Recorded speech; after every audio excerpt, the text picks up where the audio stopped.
Welcome to another edition of My Opinion here on My Opinion TV. Don't forget to like, share, subscribe, and click the notification bell so as soon as a video is released, you'll be one of the first to be notified. This morning, we want to look at a situation where the police seem to be clamping down on the Klansman gang, as it was said by Minister of National Security Dr. Horace Chang, that he was going to make sure that the Klansman gang is dismantled. Well, we are aware that there are 50 of them presently in prison awaiting trial for the under the anti-gang legislation, and we know that their top man Tesha was put away for 30 odd years behind bars for his role in the Douglas Chambers murder. Now, on Saturday night, two more Klansmen were shot and killed by police, and the men have been identified as Cornell Mackenzie, aka CJ, while the other man has been identified as Dennis Francis, otherwise called Steve, both of Spanish Town, St. Catherine. And as the Jamaica Constabulary Force is reporting, is that a special gang task force continue to push and disrupt and dismantle the St. Catherine-based gang. A police team, the Special Organized Team, SWAT, and the St. Catherine North Police Division conducted a targeted operation in King Street area of Spanish Town on Saturday.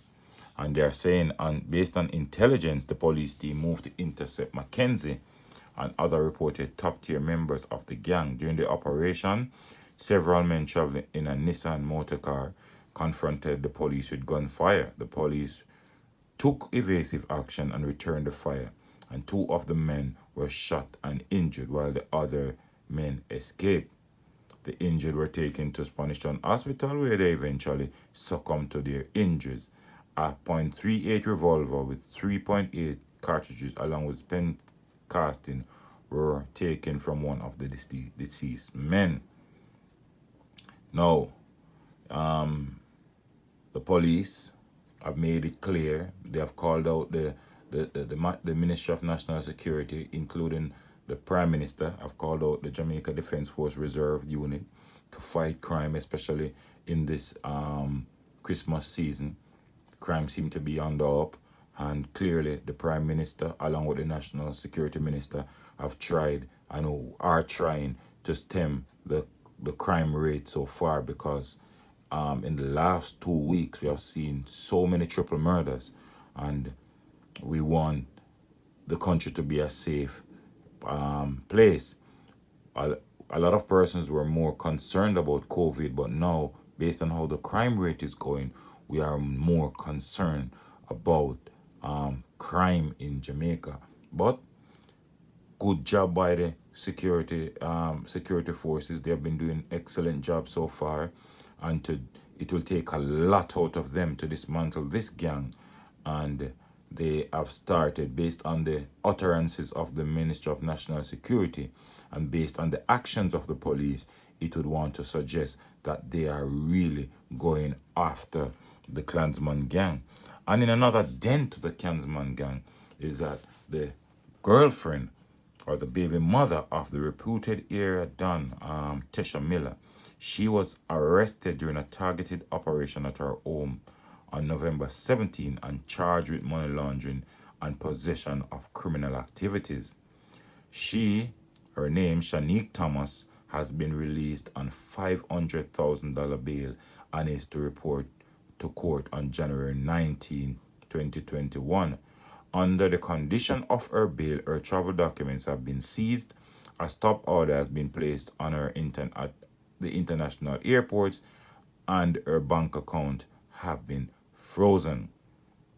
So, Deputy Commissioner of Police in charge of the crime portfolio, Fitz Bailey, said that he's commending the investigators for the quality of work they have been conducted as the JCF moved to dismantle gangs across the island. He's also applauding the quality of work the investigative team is doing, and it's of the highest caliber, highest standard.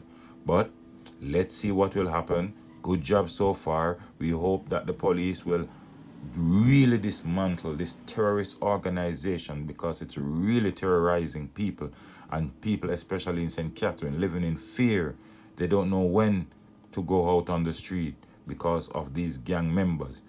We understand that their links to the drugs trade have diminished, so they are more inclined on doing contract killings. We hope and pray that the police will continue to do its job and will bring this gang to a non-existing term, where we don't have to live in fear and terror because of this gang. So that's it as it relates to this story. Just to give you a few updates as it relates to certain incidents that took place. Three persons now have been charged have been arrested based on the murder of Manchester businesswoman 63-year-old Marcia Chin Yu of Ingleside, Manchester.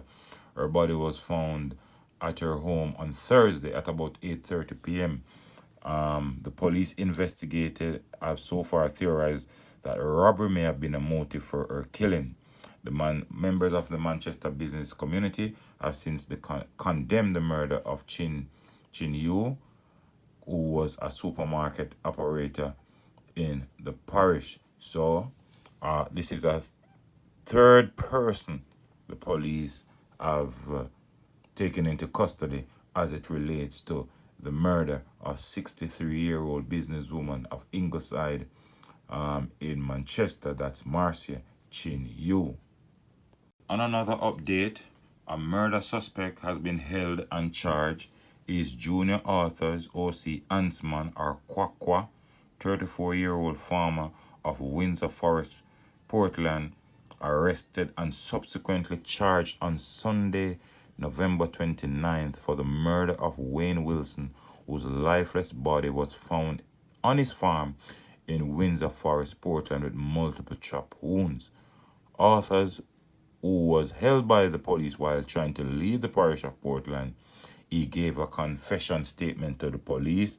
He will appear before the Portland Parish Court. So maybe this was not, after all, incident of stealing from his farm and then murdering him, but maybe there might have been something going on between Wilson and Arthurs. What Arthurs eventually chopped Wilson to death, and now the police are reporting that they have arrested and charged junior Arthurs O.C. Klansman or Kwakwa, 34-year-old farmer of Windsor Forest, Portland, for the murder of Wayne Wilson, whose lifeless body was found on his farm on over the weekend. So another good job from the police, and we hope this level of investigation continues.